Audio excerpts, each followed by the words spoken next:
tozaka na matanga ya papa Wemba, le grand musée oyo asalaki bamasolo échangé quoi,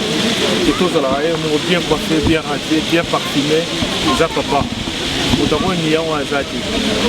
ndenge nayokaki bato mosusu bazoloba abi tout le monde parmi nous moto tu aza na moko ya papa Wemba. Soki ozwi yango na yembeli te okozwa yango na forme, soki ozwi yango na forme te okozwa yango na etamboli yango wana. Donc tongi tosilisa toyembela papa mwa nzembo moko asuka okala me nga naza mwa parole abakisa en tout cas eza mpasi mpe mawa mingi na likambo oyo toti kozwa mpona papa Wemba oyo totika biso me ete ya biso bakongolais mpenza batamangala badoki bangolais biso tu toza famille ete ya biso do bolingo ezala nde bolingo ozosenga bolingo sans bolingo eza mpasi mingi, sans bolingo eza mpasi mingi. Mais en tout cas il faut to dénoncer oyo tozoloka mabe na kati ya bamboka na biso na kati ya Afrique,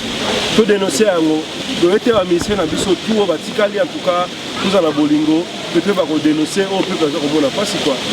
Donc mes condoléances à la famille tout baza kosoutenir douleur eza na biso mpona papa Wemba. Et puis Nzambe aza lokumu parce que ye nde moto apesaka mpe ye moto arécupéré